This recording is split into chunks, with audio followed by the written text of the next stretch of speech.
Hello friends, welcome to my YouTube channel Andro Creations. ഇന്നത്തെ വീഡിയോയുടെ topic എന്ന് പറയുന്നത് നമ്മുടെ ഫോണിലെ മദർ ബോർഡ് സംബന്ധമായിട്ടുള്ള അല്ലെങ്കിൽ PCBയുമായി ബന്ധപ്പെട്ടുള്ള ഒരു ടോപ്പിക്കുമായിട്ടാണ്. അതായത് നമ്മുടെ ഫോണിലെ ഏതെങ്കിലും കമ്പോണൻസുകളുടെ ലെഡ് ഡ്രൈ ആയി പോയിട്ട് അതിൻ്റെ കണക്ടിവിറ്റി കട്ടാവുകയാണെങ്കിൽ അത് എങ്ങനെ റെഡിയാക്കി എടുക്കാം എന്നുള്ളതിനെ കുറിച്ചാണ്. ഉദാഹരണമായിട്ട് ബാക്കി നമ്മുടെ നമ്മുടെ നമ്മുടെ റെസിസ്റ്ററോ കപ്പാസിറ്ററോ അല്ലെങ്കിൽ ഏതെങ്കിലും ഡയോഡോ ഒക്കെ നമുക്ക് കണ്ടിന്യൂറ്റി എന്തെങ്കിലും ഇഷ്യൂസ് വരികയാണെങ്കിൽ നമുക്കത് ഇളക്കിയെടുത്ത് പുതിയത് ഫിറ്റ് ചെയ്യാൻ സാധിക്കും. എന്നാൽ IC സംബന്ധമായിട്ടുള്ള ഇഷ്യൂസുകൾ വളരെ കൂടുതലായിട്ട് ഇപ്പോൾ കണ്ടുവരുന്നുണ്ട്. ICയുടെ ലെഡ് ഡ്രൈ ആയി പോകുന്ന ഒരു പ്രോബ്ലംസുകൾ ഇഷ്ടംപോലെ നമ്മൾ കാണാറുണ്ട്. ഇപ്പോൾ പുതിയ ഇറങ്ങിയ സെറ്റുകളിലൊക്കെ ഇത്ര ഇഷ്യൂസുകൾ വരാണ്ട് അങ്ങനത്തെ ഇഷ്യൂസുകൾ, അതായത് ICയുടെ ലെഡ് ഡ്രൈ ആയിട്ട് അത് പ്രോബ്ലംസ് നമ്മുടെ ഫോണിൽ വരികയാണെങ്കിൽ, ഉദാഹരണമായിട്ട് ഓരോ ICകൾ നമ്മുടെ ഫോണിലേക്ക് വരുന്ന ഓരോ ICകളും ഓരോ സെക്ഷൻ്റെ അടിസ്ഥാനമാക്കിയിട്ടുള്ളതായിരിക്കും. ഉദാഹരണമായിട്ട് ഈ ഒരു പവർ IC ആണെങ്കിൽ പവർ സംബന്ധമായിട്ടുള്ള ഇഷ്യൂസുകൾ, പവർ സംബന്ധമായിട്ടുള്ള പല കാര്യങ്ങളും ഈ ഒരു പവർ IC ചെയ്യുന്നുണ്ട്.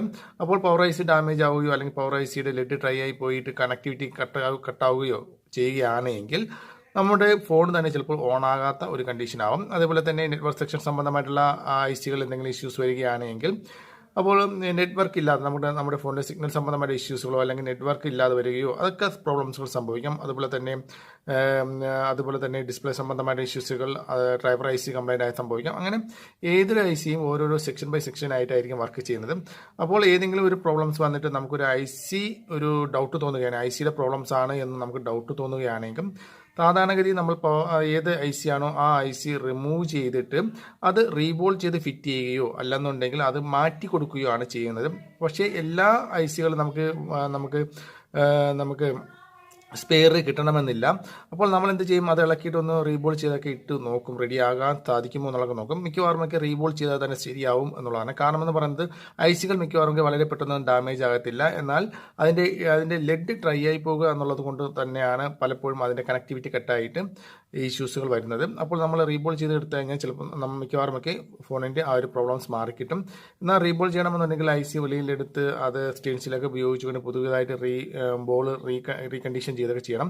അത് നല്ല പരിജ്ഞാനമുള്ളവർക്ക്, നല്ല IC വർക്കൊക്കെ ചെയ്യുന്നവർക്ക് മാത്രമേ, അല്ലെങ്കിൽ ഇത് റീബോൾ ചെയ്തൊക്കെ നല്ല എക്സ്പീരിയൻസ് ഉള്ളവർക്ക് മാത്രമേ റീബോൾ ചെയ്യാൻ സാധിക്കുകയുള്ളൂ. അല്ലെന്നുണ്ടെങ്കിൽ നമ്മൾ IC റിമൂവ് ചെയ്യുമ്പോൾ തന്നെ ചിലപ്പോൾ അതിൻ്റെ പ്രിൻ്റൊക്കെ കട്ടായി പോയിട്ടും പിന്നീട് ബോർഡ് തന്നെ ഉപയോഗിക്കാൻ സാധിക്കാതെ വരും. അപ്പോൾ അത്തരം പ്രശ്നങ്ങൾ വരുന്ന സമയത്ത് നിങ്ങൾക്ക് ഇത്തരം IC റിമൂവ് ചെയ്യാതെ തന്നെ, IC പുറത്തെടുക്കാതെ തന്നെ അല്ലെങ്കിൽ റീബോൾ ചെയ്യാതെ തന്നെ ഈ ICയിലെ കണക്ടിവിറ്റി പ്രോബ്ലംസ് നിങ്ങൾക്ക് ഒരു പരിധി വരെ നിങ്ങൾക്ക് റെഡിയാക്കി എടുക്കാൻ സാധിക്കും. ആ ഒരു ടെക്നിക്കാണ് ഞാൻ ഇന്ന് പറയാൻ പോകുന്നത്. അതായത് ജസ്റ്റ് ഒന്ന് മൂവ് ചെയ്യുക എന്നുള്ളതാണ്, അല്ലെങ്കിൽ ചെറുതായിട്ടൊന്ന് ഇളക്കി കൊടുക്കുക എന്നുള്ളതാണ് ചെയ്യേണ്ടത്.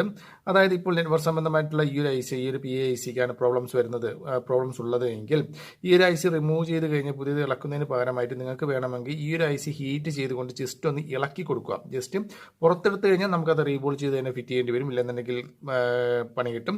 അതുകൊണ്ട് നമുക്ക് ഈ IC റിമൂവ് ചെയ്യാതെ തന്നെ ആ ജസ്റ്റ് ഒന്ന് ഇളക്കി കൊടുക്കുക. പവർ IC ആണെങ്കിൽ പവർ IC ഹീറ്റ് ചെയ്തുകൊണ്ട് ചെറുതായിട്ടൊന്ന് ഇളക്കി കൊടുക്കുക. അപ്പോൾ ഞാനത് കാണിച്ചു തരാം എങ്ങനെയാണ് ഇളക്കി കൊടുക്കുന്നത്, അല്ലെങ്കിൽ ആ ഒരു മൂവ്മെൻറ്റ് എങ്ങനെയാണെന്നുള്ളത് ഞാൻ കാണിച്ചു തരാം. അപ്പോൾ അതിനായിട്ട് നമ്മുടെ മദർ ബോർഡ് ഫോണിൽ നിന്നും റിമൂവ് ചെയ്ത ശേഷം നല്ലൊരു PCB ബോർഡിൽ തന്നെ നിങ്ങൾ അത് സെറ്റ് ചെയ്ത് വയ്ക്കുക. PCB ബോർഡ് സെറ്റ് ചെയ്ത് വെച്ച ശേഷം അടുത്തായിട്ട് നിങ്ങൾ ചെയ്യേണ്ട ഒരു കാര്യമെന്ന് പറയുന്നത്, നിങ്ങൾക്ക് ഏത് IC ആണോ ഇളക്കി കൊടുക്കേണ്ടത് ആ ICയിൽ നല്ല രീതിയിൽ തന്നെ ഫ്ലെക്സ് യൂസ് ചെയ്യുക എന്നുള്ളതാണ്. നല്ല രീതിയിൽ ഫ്ലെക്സ് യൂസ് ചെയ്യുക. നല്ല ക്വാളിറ്റി ഉള്ള ഫ്ലെക്സ് തന്നെ ഉപയോഗിക്കാൻ നിങ്ങൾ ശ്രമിക്കുക. ഞാനിപ്പോൾ ഈ ഒരു പവർ സെക്ഷനിലാണ് ഇഷ്യൂസ് ഉണ്ടെങ്കിൽ പവർ സെക്ഷനിൽ ഈ ഒരു ICയിൽ ഫ്ലെക്സ് അപ്ലൈ ചെയ്ത് കൊടുക്കുക. ഇപ്പോൾ നെറ്റ്വർക്ക് സെക്ഷനിൽ ഏതെങ്കിലും നെറ്റ്വർക്ക് ICയോ അല്ലെങ്കിൽ PFICയോ ഒക്കെ എന്തെങ്കിലും പ്രോബ്ലംസ് ആണ് തോന്നുകയെങ്കിൽ നിങ്ങൾക്ക് അതിൽ ഫ്ലെക്സ് ഉപയോഗിച്ചുകൊണ്ട് ഏത് IC ആണോ ആ ഒരു IC നിങ്ങൾക്ക് ചെയ്യാവുന്നതാണ്. ഓക്കെ. എന്നാൽ ഇപ്പോൾ ഇറങ്ങുന്ന eMMC UFS അല്ലെങ്കിൽ CPU IC ആദ്യം ഇറങ്ങിയിരുന്ന ഫോണുകൾക്കൊക്കെ നമുക്ക് അണക്കി കൊടുക്കാൻ സാധിക്കും. ഇപ്പോൾ ഇറങ്ങുന്ന മിക്കവാറുമൊക്കെ അത് പേസ്റ്റഡ് ICകളായിരിക്കും. അതുകൊണ്ട് തന്നെ അത് ഇളക്കി കൊടുക്കുക എന്നുള്ളത് നടക്കുന്ന കാര്യമല്ല. അപ്പോൾ അത്തരം പേസ്റ്റഡ് IC ആണെങ്കിൽ നിങ്ങൾക്ക് അത് ഈ ഒരു ടെക്നിക്ക് ഉപയോഗിക്കാൻ സാധിക്കത്തില്ല. പേസ്റ്റഡ് IC നിങ്ങൾ റിമൂവ് ചെയ്യുകയാണെങ്കിൽ റിമൂവ് ചെയ്ത് തന്നെ റീബോൾ ചെയ്ത് തന്നെ ഇടണം. പേസ്റ്റഡ് IC അല്ലാത്ത ICകൾ നിങ്ങൾക്ക് ഈ ഒരു ടെക്നിക്കൽ നിങ്ങൾക്ക് ഉപയോഗിക്കാവുന്നതാണ്. IC റിമൂവ് ചെയ്യാതെ തന്നെ ഇണക്കി കൊടുക്കാവുന്നതാണ്. അപ്പോൾ നമ്മൾ അത് ഇണക്കി കൊടുക്കുന്നതിനായിട്ട് നമുക്ക് സാമാന്യം നമ്മൾ ടെമ്പറേച്ചർ യൂസ് ചെയ്യുക. നിങ്ങളുടെ ബ്ലോവറിൽ നിങ്ങൾ കമ്പോണൻസ് ഇളക്കുന്നതിന് വേണ്ടി എത്ര ടെമ്പറേച്ചറാണോ യൂസ് ചെയ്യുന്നത് അത് യൂസ് ചെയ്താൽ മതി. അടുത്തായിട്ട് നിങ്ങൾ ചെയ്യേണ്ടത്, നിങ്ങൾ ഏത് IC ആണോ ഇളക്കി കൊടുക്കാൻ ഉദ്ദേശിക്കുന്നത് ആ ICക്ക് അടുത്ത് വേറെ ഏതെങ്കിലും മെയിൻ ICകളോ മറ്റു കാര്യങ്ങളോ അല്ലെങ്കിൽ ചൂടാകുമ്പോഴത്തേക്കും പ്രോബ്ലംസ് വരുന്ന എന്തെങ്കിലും കാര്യങ്ങളുണ്ടെങ്കിൽ തീർച്ചയായിട്ടും അത് നിങ്ങൾ ഒന്ന് ഹീറ്റ് റെസിസ്റ്റൻ്റ് ഇത് ഉപയോഗിച്ചുകൊണ്ട് നിങ്ങളൊന്ന് ഒട്ടിച്ച് വയ്ക്കുക, അത് ഉപയോഗിക്കുക. ഓക്കെ, ഇവിടെ മെയിൻ IC വരുന്നതാണ്, ഞാൻ അതൊന്ന് ചെയ്യുകയാണ്. അതിനുശേഷം നിങ്ങൾ അടുത്തായിട്ട് നിങ്ങൾ ചെയ്യേണ്ടത് ബ്ലോവർ യൂസ് ചെയ്യുക. ബ്ലോവർ ഉപയോഗിച്ച് നല്ല രീതിയിൽ തന്നെ നിങ്ങൾ ഹീറ്റ് ചെയ്ത് കൊടുക്കുക. എനിക്കിപ്പം ക്യാമറ ഉപയോഗിക്കുന്നത് കൊണ്ട് എനിക്ക് പ്രോപ്പറായിട്ട് അത് ചെയ്യാൻ സാധിക്കുന്നില്ല. നല്ല രീതിയിൽ തന്നെ ഹീറ്റ് ചെയ്ത് കൊടുക്കുക.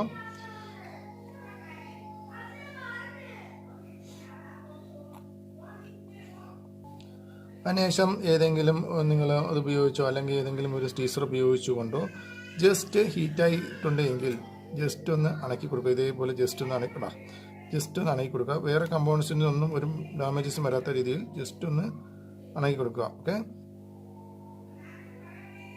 ജസ്റ്റ് ഒന്ന് അണക്കി കൊടുത്താൽ മതി. അണങ്ങിയിട്ട് അത് ജസ്റ്റ് അവിടെ തന്നെ വന്ന് നിൽക്കും. ഓക്കെ, നിങ്ങൾ അത്ര മാത്രം ചെയ്താൽ മതി. ജസ്റ്റ് ഒന്ന് അണക്കി കൊടുത്താൽ മാത്രം മതിയാവും. അതിനുശേഷം നിങ്ങളുടെ ഫോൺ വർക്ക് ചെയ്യിപ്പിച്ചുകൊണ്ട് നിങ്ങളുടെ ആ പ്രോബ്ലംസ് മാറിയിട്ടുണ്ടോ എന്നുള്ളത് നിങ്ങൾക്ക് ചെക്ക് ചെയ്യാവുന്നതാണ്. അപ്പോൾ വളരെ ഈസി ആയിട്ടൊരു മെത്തേഡാണ്. അപ്പോൾ നിങ്ങൾക്ക് വേണമെങ്കിൽ ട്രൈ ചെയ്ത് നോക്കാവുന്നതാണ്. അപ്പോൾ ഈ ഒരു വീഡിയോ ഇഷ്ടപ്പെട്ടുവെങ്കിൽ വീഡിയോയ്ക്ക് ലൈക്ക് ചെയ്യുക, മറ്റുള്ളവരുടെ അറിവിലേക്കായി ഷെയർ ചെയ്ത് കൊടുക്കുക. അതോടൊപ്പം തന്നെ കൂടുതൽ മൊബൈൽ സംബന്ധമായിട്ടുള്ള ടെക്നോളജി വീഡിയോസ് കാണാൻ ഞങ്ങളുടെ ചാനൽ സബ്സ്ക്രൈബ് ചെയ്യുക. അടുത്തൊരു നല്ലൊരു വീഡിയോ വീണ്ടും കാണുന്നവരെ ബൈ.